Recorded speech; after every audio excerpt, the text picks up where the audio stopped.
আচ্ছা, তো আমরা আছি হচ্ছে ডায়নামিক্স চ্যাপ্টারে, এটা ফিজিক্সের 3 এবং ম্যাথের 9.4 দুইটাকে একসাথে পড়াচ্ছি। ঠিক আছে, মোটামুটি দুইটা ফর্মুলা প্রুফ এবং ম্যাথ মোটামুটি সবই সিমিলার। তো আমরা একটু দেখে নেই যে এই চ্যাপ্টারটা ডায়নামিক্স এর মধ্যে কি কি বিষয় নিয়ে আলোচনা করা হয়েছে। ফার্স্ট অফ অল, একটা অবজেক্ট যদি মুভ করে তাহলে সেটা ইউনিফর্ম ভেলোসিটিতে মুভ করতে পারে, যেটা তোমরা অলরেডি ফিজিক্সে পড়ে আসছো। এটার মধ্যে কি কি আছে? এটার মধ্যে হচ্ছে রিভার বুকের প্রবলেম আছে, ফিজিক্সে যেরকম ছিল সেগুলোই আর কি, মানে ভেক্টরে যেরকম ছিল সেরকমই ম্যাথের রিভার প্রবলেমটা হবে এই টপিকের মধ্যে পড়বে। সো এটা এতটা গুরুত্বপূর্ণ টপিক না এই চ্যাপ্টারের ক্ষেত্রে। তারপরে ইউনিফর্ম অ্যাক্সিলারেশন, এটা কি হয়? এটা হচ্ছে কি, ধরো একটা গাড়ি চলতেছে, একটা লোক পিছে পিছে দৌড় দিল, এখন লোকটা কি গাড়িতে উঠতে পারবে কি পারবে না, 9 থেকে যেমন করে আসছো। ফলিং অবজেক্ট, কোন একটা অবজেক্টকে সোজাসুজি ছুঁড়ে মারছো, ওটা সোজাসুজি আসছে। এই গেল তিনটা কেস। তো দেখো এখানে জিনিসটা কিন্তু জাস্ট এক্স অ্যাক্সিস বরাবর মুভ করছে, এখানে জিনিসটা জাস্ট ওয়াই অ্যাক্সিস বরাবর মুভ করছে। কিন্তু কেমন হয় যদি একটা অবজেক্টকে এরকম বাঁকা ভাবে ছুঁড়ে মারা হয়? যদি এরকম বাঁকা ভাবে ছুঁড়ে মারো কোন অবজেক্টকে, তাহলে সেটা কি এভাবে যে এভাবে করবে, তাই না? এই যে এই জিনিসটা এরকম মোশনকে বলা হয় প্রজেক্টাইল মোশন। এই প্রজেক্টাইল মোশনটা 2 ডাইমেনশনাল। বলো তো কেন? কারণ দেখো প্রতি মুহূর্তে ওর এক্স এবং ওয়াই দুইটা অ্যাক্সিস বরাবরই মুভমেন্ট গুলো চেঞ্জ হচ্ছে, তাই না? দ্যাটস ওয়াই এই জিনিসগুলোকে বলা হয় হচ্ছে কি 2 ডাইমেনশনাল মোশন। সো এটা হলো 2D মোশন। আর এর আগে যেগুলো ছিল এরা শুধুমাত্র একটা অ্যাক্সিস বরাবরই মুভ করতো। কোন একটা অবজেক্টকে ছুঁড়ে মারলা, সেটা আবার নিচে নামলো, কিন্তু এক্স অ্যাক্সিস বরাবর কোনো মুভমেন্ট ছিল না, শুধুমাত্র ওয়াই অ্যাক্সিস বরাবর ছিল। সো আবার তুমি যে হাঁটি না কেন, কোন একটা জায়গা বরাবর যদি হাঁটি, আমরা জাস্ট একটা অ্যাক্সিস বরাবর মুভ করতেছি। সো এগুলো ছিল 1 ডাইমেনশনাল মোশন।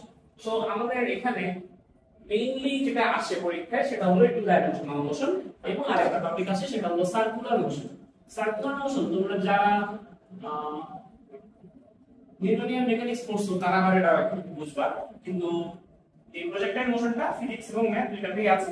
তো চলো আমরা একটু দেখি এটা নিয়ে বেশ কিছু কাহিনী। তো এটাই হচ্ছে গিয়ে মেইন পড়ার টপিক। এখান থেকে মোটামুটি তোমাদের সালে 26-এ শিওর আসবে, 27-এ আসবে বলে আশা করা যায়, 28-এও আসবে। এটা 26, 27, 28 সবগুলো সালের জন্য প্রজেক্টাইল মোশন একটা গুরুত্বপূর্ণ টপিক। ঠিক আছে, সো চলো এটা শুরু করি। তো এখানে আমাদেরকে আগে দেখতে হবে যে প্রজেক্টাইল বা বলতে কি বোঝানো হয়। কোন একটা অবজেক্টকে তুমি একটা অ্যাকিউট অ্যাঙ্গেলে থ্রো করলে, কোন একটা অবজেক্টকে গ্রাউন্ডের সাথে অ্যাকিউট অ্যাঙ্গেলে মানে ভূমির সাথে সূক্ষ্ম কোণে ছুঁড়ে মারলে সেটা যে পথ পাবে সেটাকে বলা হবে হচ্ছে গিয়ে, তখন সেটাকে বলা হবে কি প্রজেক্টাইল, এবং সেটার মোশনটাকে বলা হবে প্রজেক্টাইল মোশন। এটা একটা 2 ডাইমেনশনাল মোশন। এতটুকু পর্যন্ত বুঝতে পারছো? এখন দেখো কোন একটা অবজেক্টকে যদি আমি এভাবে ছুঁড়ি, ওর ভেলোসিটি শুরুতে ছিল এভাবে আলফা অ্যাঙ্গেলে, তাহলে এই ভি এর দুইটা উপাংশ বা দুইটা কম্পোনেন্ট আসবে, তাই না? কম্পোনেন্টগুলো কি রকম হবে? এক্স অ্যাক্সিস বরাবর একটা আসবে, এই বরাবর একটা আসবে, সেটা ভি নট এক্স, এবং এই বরাবর যেটা কাজ করবে সেটা হলো ভি নট ওয়াই। ঠিক আছে, এখন দেখো যার সাথে কোণ তার সাথে কি cos, তাহলে এখানে আসবে ভি নট cos আলফা, এবং যার সাথে কোণ না তার সাথে সাইন, তাহলে এখানে আসবে v naught sine alpha. So আমরা বুঝতে পারি যে এক্স অ্যাক্সিস এবং ওয়াই অ্যাক্সিস বরাবর দুইটা ঘটনা এখানে আসবে। যখন এখানে এক্স অ্যাক্সিস ওয়াই অ্যাক্সিস বরাবর দুইটা ঘটনা আসবে, তখন নরমাল যে ফর্মুলাগুলো ছিল আমাদের a = q t + ½ a t square, ওই টাইপের সূত্রগুলো এখানে ডাইরেক্টলি খাটানো যাবে না, কম্পোনেন্ট ইউজ করে তারপরে খাটাতে হবে। সেগুলাই আমরা এখন একটু দেখি। চলো ফার্স্ট অফ অল, এখানে ওকে যে ভেলোসিটিতে শুনে মারা হইছে, ম্যাথে সেটাকে ইউ দিয়ে প্রকাশ করা হয়, ফিজিক্সে সেটাকে ভি নট দিয়ে প্রকাশ করা হয়, দুইটা একই। ঠিক আছে, ম্যাথে হচ্ছে ইনিশিয়াল ইউ ফাইনাল ভি, আর ফিজিক্সে ভি নট আর ফাইনালে ভি, এই দুইটা আর কি ইউজ হইছে, বাট একই নোটেশনটা জাস্ট আলাদা। এবং এটা হচ্ছে গিয়ে তোমার যে অ্যাঙ্গেলে এটাকে থ্রো করা হয়েছে। ঠিক আছে, সো তাহলে আমরা এখানে যদি পরিচয়গুলো লিখি তাহলে বলতে পারবো ভি নট হচ্ছে গিয়ে এরকম হিসেবে লিখি, কোনো প্রয়োজন নেই, বাট এই নোটেশনটা লাগবে, নোটেশনটা পুরো চ্যাপ্টার জুড়েই লাগবে। সো নোটেশনটা এখানে লেখা থাকলো, ভি নট হচ্ছে গিয়ে ইনিশিয়াল ভেলোসিটি, লিখো আদি বেগ।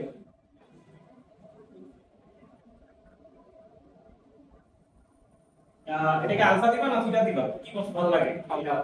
থিটা ভালো লাগে, তাহলে থিটা দিয়ে সব প্রকাশ করি। সেটা যদি থিটা হয় তাহলে এটা থিটা হবে, এটা থিটা হবে, এটাও থিটা হবে। তাহলে আলফাটা দিয়ে অন্য কিছু একটা প্রকাশ করা যাবে। ঠিক আছে, থিটা হচ্ছে প্রজেকশন অ্যাঙ্গেল।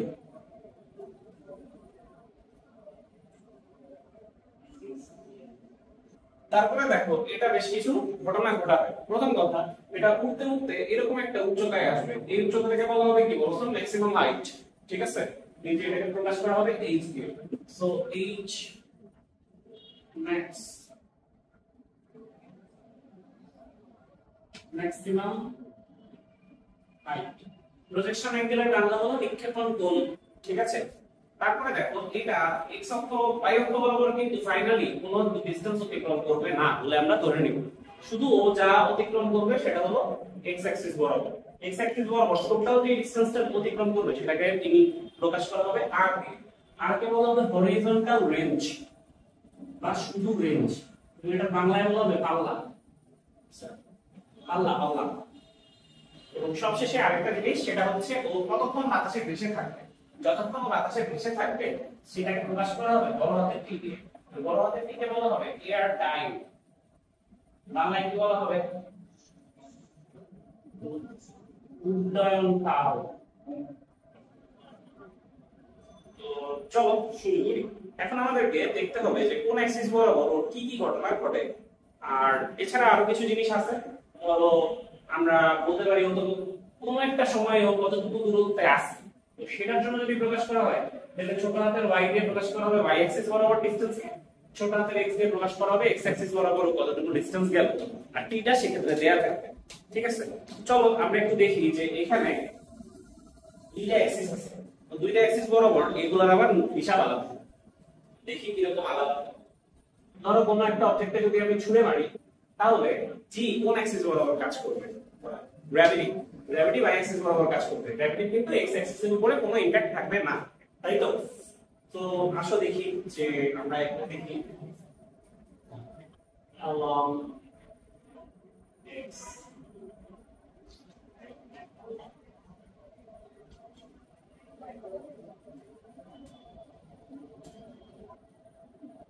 তো অবজেক্টে আমি ছুঁড়ে মারছি এভাবে, ফার্স্টে ছুটছি কিসে v নট এ, ঠিক আছে। v নট এ যদি ছুঁড়ি তাহলে v নট হচ্ছে ওর ইনিশিয়াল ভেলোসিটি, ঠিক আছে। দেখো তো v নট এ যদি ছুঁড়ে মারি এবং এই কোণটা যদি থিটা হয়ে থাকে তাহলে এই বরাবর শুধু কাজ করবে কি vx, vx এর ভ্যালু কত হবে v নট cos থিটা, তাই না। এবং y অ্যাক্সিস বরাবর এটা যে আসবে সেটা কাজ করবে v নট sin থিটা। এখন x অ্যাক্সিস বরাবর কি ঘটবে, x অ্যাক্সিস বরাবর ওর কোনো কি নাই, অ্যাক্সিলারেশন থাকবে না, ঠিক আছে।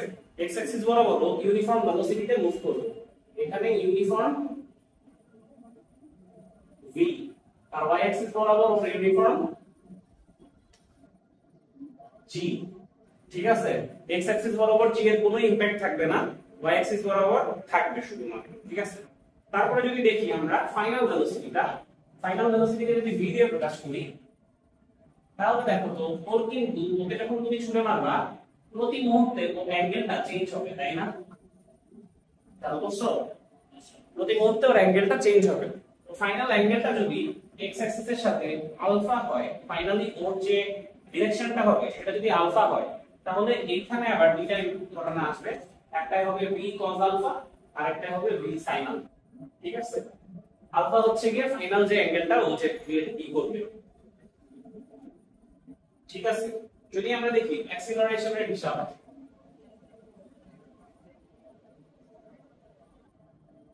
অ্যাক্সিলারেশন x অ্যাক্সিস বরাবর হবে 0 এবং y অ্যাক্সিস বরাবর হবে g। অ্যাক্সিলারেশনের বাংলা হলো ত্বরণ, আর এরপরে হলো ডিসটেন্স বা ডিসপ্লেসমেন্ট, বাংলায় হলো সরণ। x অ্যাক্সিস বরাবর ছোট হাতের x, y অ্যাক্সিস বরাবর ছোট হাতের y দিয়ে রিপ্রেজেন্ট করা হবে, ঠিক আছে। সো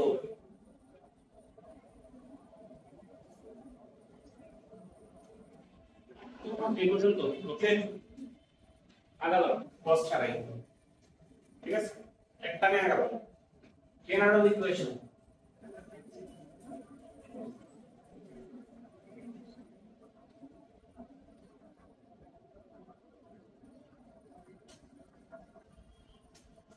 তুমি v equals to u plus at এই ইকুয়েশনটা কি জানো?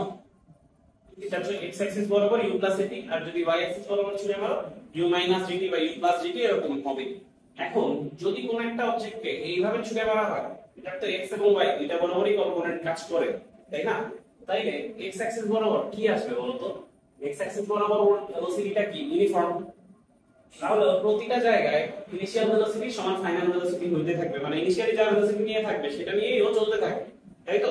সো তাহলে আমরা বলতে পারি যে v নট cos থিটা এটাই পুরো অল থ্রু কাজ করবে, u এটা v এটা, ঠিক আছে? তাহলে v কত লিখছি আমরা, ফাইনাল ভেলোসিটি লিখছি v cos আলফা, এখানে আসবে হচ্ছে কি v cos আলফা সমান v নট cos থিটা, ঠিক আছে? a তো 0, তাই এখানে আর কিছু হবে না, বুঝছো? বা আমরা বলতে পারি যে কোনো একটা সময় পরে ওর ভেলোসিটিটা কনস্ট্যান্ট থাকবে, v নট cos থিটা এটাই অল থ্রু।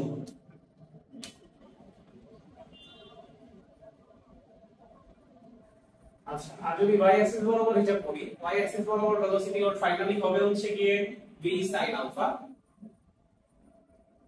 সমান u হচ্ছে কি v cos আলফা আর মাইনাস dt হবে v sin থিটা,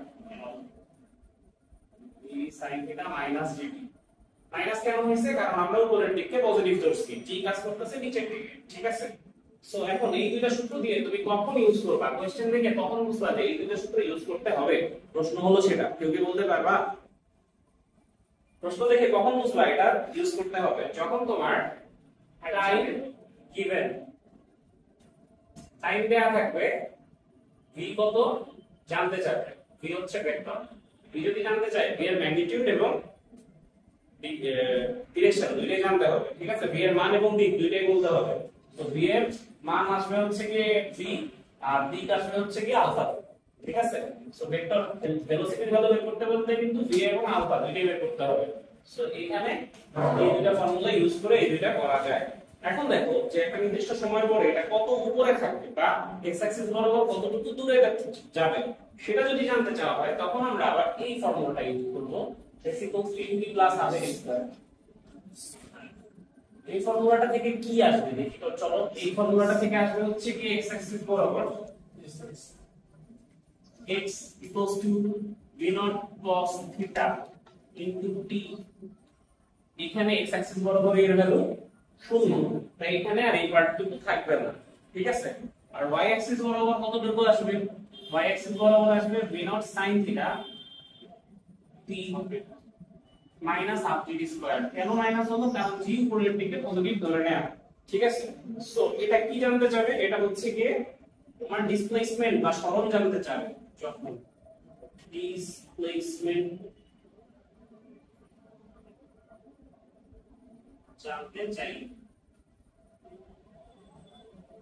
ডিসপ্লেসমেন্ট জানতে চাইলে এটা ইউজ করব, বাট এটা ছাড়া আরো সহজ ফর্মুলা বের হবে। তো এই পর্যন্ত হইছে, এটা 10। সর্বোচ্চ উচ্চতা বা ম্যাক্সিমাম হাইটটা কত হবে? কোন একটা অবজেক্টে তুমি কোন একটা ভেলোসিটিতে ছুঁড়ে মারছো, তাহলে সর্বোচ্চ কত হাইটে উঠবে, প্রশ্ন হলো সেটা। এখন হাইট এটা কি x অ্যাক্সিস বরাবর না y অ্যাক্সিস বরাবর?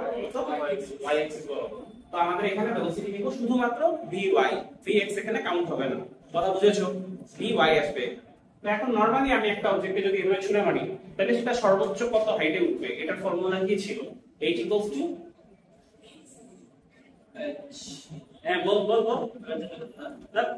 সর্বোচ্চ হাইটে h = gt u square minus 2gh লেখার দরকার নেই, এটা না সর্বোচ্চ হাইটে ওর v এর ভ্যালু 0 হয়ে যাবে, তাহলে এখানে আমরা কি বলতে পারি? u স্কয়ার বাই 2g, এটা ছিল ওর h max, normally x Axis y Axis বরাবর ছুঁড়ে মারলে, মনে পড়ছে? v square by 2g। So এখন এইখানে কি হবে? এইখানে যেটা হবে, এখানে এটাকে h দিয়ে আমরা প্রকাশ করতেছি এবং h টা হবে vy, v0 কোন অ্যাক্সিস বরাবর? u স্কয়ার বাই 2g, তাই না? v0 y অ্যাক্সিস বরাবর বাই 2g। v0 কত দেখো তো, y অ্যাক্সিস বরাবর, y অ্যাক্সিস বরাবর v0 এর এটা মুছে ফেলছি, v0 sin θ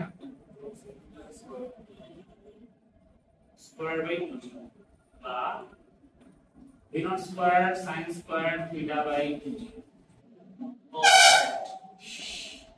ঠিক আছে? এটার পরে আরো দুইটা জিনিস আসবে, সেটা হলো টাইম পিরিয়ড, এয়ার টাইম বা উন্নয়ন উদ্দান্ত। চলো দেখি কতক্ষণ বাতাসে ভেসে থাকবে সেটা বের করব। 2 নাম্বার এয়ার টাইম, বাতাসে যে ভাসতেছে কোন অ্যাক্সিসের উপরে আছে? y অ্যাক্সিসের উপরে। কোন একটা অবজেক্টে যদি ছুঁড়ে মারি উপরে, সূত্র কি ছিল? নরমালি ছিল t equals to 2u by g। তো এখানে u টা কোন অ্যাক্সিস বরাবর কম্পোনেন্ট আসবে? এটা আসবে v naught y by g। তো y কত আসবে? 2 v naught sin theta by g।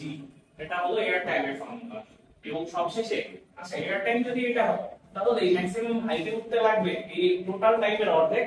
Maximum height থেকে একদম এক্স্যাক্টলি এই জায়গায় আসতে লাগবে 30 অর্ধেক। ঠিক আছে? তো ওখানটায় v naught sin theta by g এটা হচ্ছে কি তোমার ম্যাক্সিমাম হাইটে উঠতে যে সময়টা লাগবে সেটার পরিমাণটা। ঠিক আছে? এবং সবশেষে আরেকটা জিনিস আছে, সেটা হচ্ছে হরিজন্টাল রেঞ্জ বা অনুভূমিক পাল্লা। ঠিক আছে? তো এটার জন্য আমি এই পাশটা একটু মুছবো। তোলা হয়েছে? এগুলো দিয়ে কিন্তু ম্যাথ আছে। হ্যাঁ, রেঞ্জ, রেঞ্জের বাংলা লিখো পাল্লা। রেঞ্জ মানে কি? রেঞ্জ মানে দেখো যে এটি সময় পরে ও এক্স অ্যাক্সিস বরাবর কতটুকু ডিসটেন্স যাবে সেটাই তো, তাই না? এই সময় পরে ও এক্স অ্যাক্সিস বরাবর কতটুকু ডিসটেন্স যাবে এটার জন্য আমরা একটু আগে দেখছি যে এক্স ডিসটেন্স যাবে ধরে নিছিলাম, তাই না? এক্স সমান কি ছিল? এক্স এর জায়গায় বসবে আর এক্স সমান কি ছিল ফর্মুলাটা বলো? cos θ v naught cos θ into t v naught cos θ into t। t টা কত? এখান থেকে এখানে যেতে কত সময় লাগবে বলো তো? পুরো এয়ার টাইম, তাই না? তাহলে এখানে বড় হাতের t হবে। তাহলে এখানে হবে v naught cos θ into 2 v naught sin θ divided by g।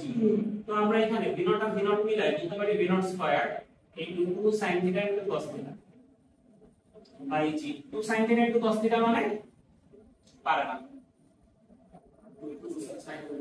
sin 2 θ by g। এই তিনটা ফর্মুলা দিয়ে বেশ কিছু ম্যাথ করতে হবে। cos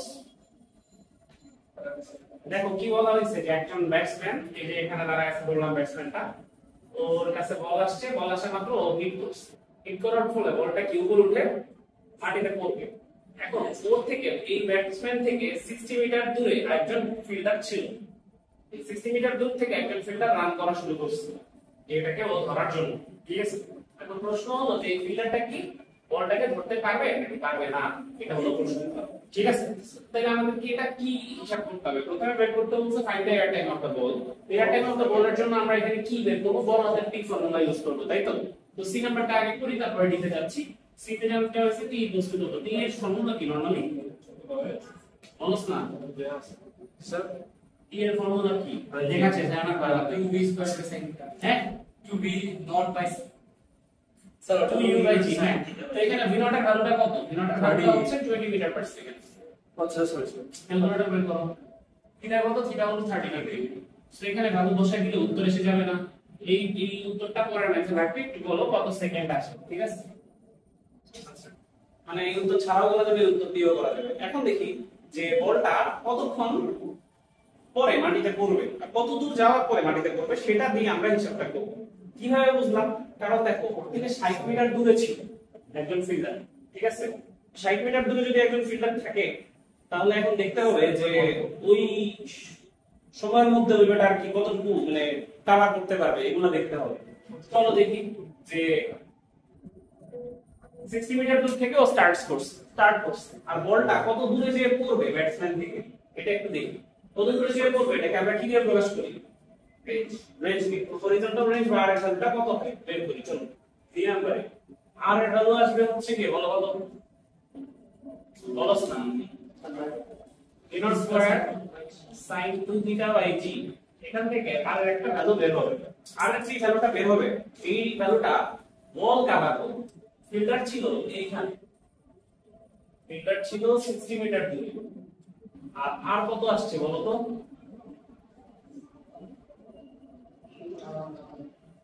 আর এবং টি ভ্যালুগুলো লাগবে তো কতটা বের করে নাও। সো আমরা যেটা পেলাম বলটা বাতাসে ভাসমান থাকবে 2.04 সেকেন্ড, এর মধ্যে ক্যাচ নিতে হবে। ঠিক আছে? এবং এই 2.04 সেকেন্ড পরে এই বলটা 35 মিটার ডিসটেন্স দূরে যেয়ে মাটিতে ড্রপ খাবে। তাইলে এই যে ফিল্ডার, এই ফিল্ডারকে কতটুকু ডিসটেন্স ট্রাভেল করতে হবে? 60 মাইলস। সো ফিল্ডার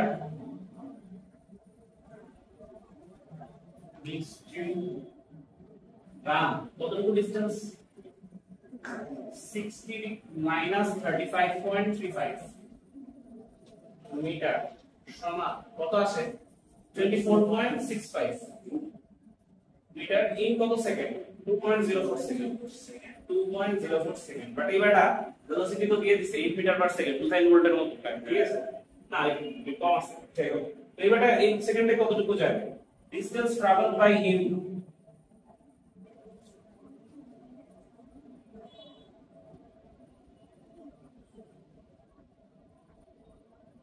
শোনা ডিটি কারণ তো ই বলে নাই ডিটি ডিটি কত আসবে ভি হচ্ছে কি 8 গুণ 2.04 16.32 মিটার এটা কি 24.65 এর চেয়ে ছোট না বড় ছোট তাহলে এটা কি কেসটা ধরতে পারবে অবশ্যই পারবে না কিন্তু যদি বেশি আসতো তাহলে ও যে দাঁড়ায় থাকতো তারপরে কি আসতো ধরতে পারবে চেষ্টা করলেও পারতে পারবে সো ইকুইভ্যালেন্ট কেসটা বল আচ্ছা আগে দিয়ে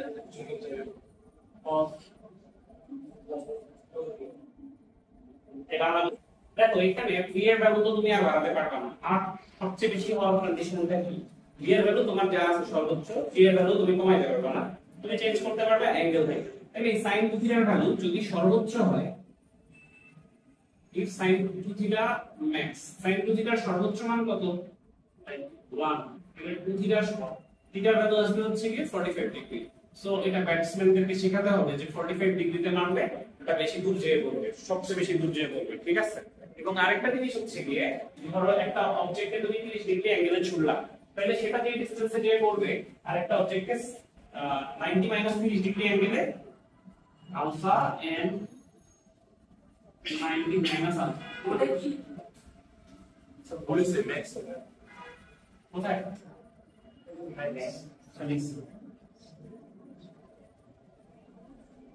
90 মাইনাস থিটা এই থিটার জন্যই আর এর ভ্যালুটা সেম হয় দুইটার জন্যই আর সেম কেন সেম হয় কারণ এখানে sin 2 থিটা আছে sin 2 থিটা মানে sin theta into cos theta আবার cos থিটা মানে sin 90 ডিগ্রি মাইনাস থিটা তার মানে আমরা বলতে পারি যে এই জিনিসটা হলো sin theta into sin 90 degree minus theta তো দেখো তুমি 30 নিলা আর 90 মাইনাস 30 নাও যেই কথা একটাকে 60 নিলে 90 মাইনাস 60 নিলে একই কথা মানে 30 60 হলে আরেকটা 60 30 হবে দ্যাটস ওয়াই থিটা অ্যাঙ্গেলের জন্য যদি যে আর পাবা 90 মাইনাস থিটার জন্য একই আরই পাবা ঠিক আছে এই দুটো হচ্ছে কি আমাদের ম্যাথে কাজে লাগবে হয়েছে হ্যাঁ একটু বস হইছে ফার্স্টে বলা হয়েছে যে find the velocity after 2 second তো এখানে কি হইছে বলটাকে যখন তার আগে আমাদেরকে দেখো এখানে কিন্তু বলে দেয় না যে বলটাকে কত অ্যাঙ্গেলে হিট করছে কিন্তু আমরা এটা প্রশ্নটা দেখে বুঝতে পারতেছি it crosses maximum horizontal distance so আর এর ভ্যালু ম্যাক্সিমাম তার মানে কত অ্যাঙ্গেলে মারতে হবে 45 সো আমরা এই ইনফরমেশনটা থেকে বুঝতে পারতেছি যে as r is maximum so theta সমান 45 ডিগ্রি এটা শিওর ঠিক আছে 45 ডিগ্রিতে তুমি শুলে মারছো তুমি না ব্যাটারটা হিট করছো তাহলে বলটা এইভাবে উড়ে যে এখানে যে করতে পারে এখন 2 সেকেন্ড পরে বলটা কোন জায়গায় থাকবে তুমিও জানো না আমিও জানি না ধরে নিলাম বলটা 2 সেকেন্ড পরে এখানে আসছে যদি এখানে থাকে তাহলে ওর ভেলোসিটি কি যা আপনি মারছিল তা থাকবে চেঞ্জ হবে না কিছুটা এই জায়গায় আসার পর ভেলোসিটির অ্যাঙ্গেলও চেঞ্জ হবে ভেলোসিটির ম্যাগনিটিউডটাও চেঞ্জ হবে সে অ্যাঙ্গেল নেগেটিভ আসতে পারে অ্যাঙ্গেল নেগেটিভ মানে এটা নিচের দিকে চলে গেছে ঠিক আছে অ্যাঙ্গেল উত্তর নেগেটিভ আসতে পারে সো আসো আমাদেরকে এখন বের করতে হবে যে এই ভি কত ভি আফটার 2 সেকেন্ড কত ঠিক আছে ভি এর ভ্যালু কত তো এখন দেখি যে কিভাবে করব দেখো তো এটা আমি বলে দিচ্ছি যে টাইম দেয়া থাকলে কোনটা ইউজ করতে হবে টাইম দেয়া থাকলে প্রথম যে স্টেপটা ফর্মুলা সেটা ইউজ করতে হবে সেটা কি ছিল বলো তো Vx v0 cos θ into t এটা ইউজ হবে আর dy v0 sin θ into t minus rgb square এই দুটো ইউজ হবে তাই না টাইম যদি দেয়া থাকে তাহলে এটা ইউজ হবে এবং t এর ভ্যালু কত t এর ভ্যালু 2 সেকেন্ড তো যদি আমরা এখানে ভ্যালুগুলো বসাই তাহলে vx এর ভ্যালু বের হয়ে আসবে vx কি cos alpha alpha এসব পরে লিখব ঠিক আছে vx এর ভ্যালু এখান থেকে বের হয়ে আসবে কত আসবে রে ভাই অলমোস্ট বিনা মানে কত 30 cos 45 একটু টাইম যদি এখান থেকে একটা ভ্যালু আসবে আর vy আসবে হচ্ছে গিয়ে 30 sin 45 into minus half 9.8 into 2 square এখানে দুইটা ভ্যালু আসবে বলো তো কত কত আসে স্যার vs 1/4 minus 60/4 ভ্যালু কি করে একবারে বের করব স্যার দাও একবারে কত আবার তো দেখো কি পেলাম আমরা পেলাম হচ্ছে গিয়ে vy আর এই বরাবর পেলাম vx এই দুইটার যে রেজাল্টেন্ট সেটাই তো হচ্ছে ভটা তাই না কারণ ফাইনাল v এর দুইটা কম্পোনেন্টের ভ্যালু আমরা বের করছি ঠিক আছে এখন আমাদেরকে ভটা বের করতে হবে তো ভটা এরকম কোন একটা ভাবে আছে আর কি আমাদেরকে সেই v বের করতে হবে তো v সমান তাহলে এখানে আমরা দেখি তো এদের মধ্যবর্তী অ্যাঙ্গেল কত 90 ডিগ্রি তাইলে দুইটা ভেক্টর এবং তাদের রেজাল্টেন্ট বের করার যে ফর্মুলা সেটাই এখানে খাটাবো p স্কয়ার v সমান হবে হচ্ছে কি √p square t square to q cos alpha এখানে বলবে vx square plus vy square to q cos alpha আলফার ভ্যালু 90 ডিগ্রি ওটা 0 হয়ে যাবে তাই ওটা আমরা কনসিডার করলাম না এখান থেকে কত আসে ভ্যালুটা সেটা বের করবা এবং এই রেজাল্টেন্টটা এই y আমরা x অ্যাক্সিস এর সাথে কত অ্যাঙ্গেল করে থাকবে সেটাই বের করব vx vy x অ্যাক্সিস এর সাথে যদি আলফা করে থাকে যার সাথে অ্যাঙ্গেল সে হবে সিঙ্গেল তাহলে নিচে হবে vx আর উপরে হবে vy sin 90 divided by vy cos 90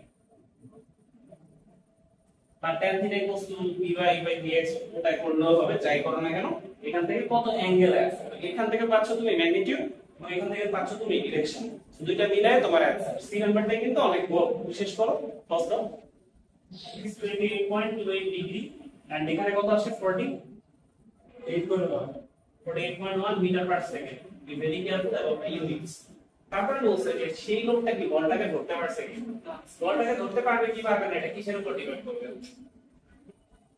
40 metre cover করছে আর বলটা কতটুকু 40 মিটারে ঘুরছে হ্যাঁ বলটা কতটুকু যাবে সেটা দেখতে হবে না ম্যাক্সিমাম ডিসটেন্স না পেপার হলো ম্যাক্সিমাম ডিসটেন্স না আসলে আগেরটার মধ্যে কি করা যাবে আমরা দেখি যে ও 40 মিটার কভার করছে তাহলে ওর কয় সেকেন্ড লাগছে 4 সেকেন্ড আর বলটা কত সময় বাতাসে থাকবে সেটা দেখতে হ্যাঁ তো যদি আর কি 40 সেন্টিমিটার এখানে ডেটা আর কি মানে সাফিসিয়েন্ট নাই ডেটাটা সাফিসিয়েন্ট নাই এখানে বলে নাই যে একদম বলটা নিচে এসে ও দাঁড়াইতে পারছে কি পারে নাই ঠিক আছে 40 মিটার কভার করে থামছে তার মানে তো এটাই বোঝাচ্ছে তাই না থামলে কি ক্যাচটা ধরতে পারবে অথবা পারবে না এখন এই 40 মিটার কভার করতে ফিল্ডারে লাগছে 4 সেকেন্ড আর বলটা কত সময় বাতাসে থাকবে সেটা দেখতে হবে যদি 4 সেকেন্ডের চাইতে বেশি হয় তাহলে ও ধরতে পারবে আর 4 সেকেন্ডের চাইতে যদি কম হয় তাহলে ধরতে পারবে না এইভাবে আমরা এটাকে কনসিডার করব সেগুলো ডাইরেক্ট না সো এখানে ফার্স্ট ডে ফিল্ডারের লাগছে ফিল্ডারের জন্য 2v not sin theta দিলে টাইম হচ্ছে গিয়ে 40 বাই 10 সেকেন্ড আর বলের এয়ার টাইম p সমান 2 v naught sin theta by g নাকি সো এখান থেকে আসবে 2 গুণ 30 sin theta sin কত ডিগ্রি 45 আর 9.8 কত আছে 4 পয়েন্ট সামথিং আসবে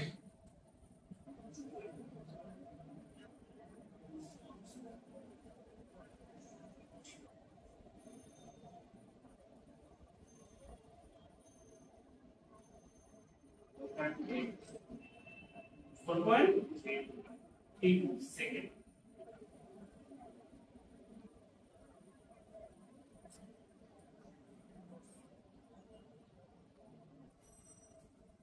আচ্ছা তো যেহেতু তোমার কি প্রশ্ন দেখা যাবে হ্যাঁ এটা সম্ভব হইতেও পারে নাও হইতে পারে টেস্ট তো নিচে করতে পারে তাই না আমরা লিখবো যে ধরা সম্ভব হতে পারে ঠিক আছে প্রশ্নটা এরকম ছিল যে কুড়ি ক্যাচ দেবো না কুড়ি be possible for him to catch it এরকম টাইপের প্রশ্ন হবে ঠিক আছে সো এখানে সম্ভব হতে পারে মিস না করো সো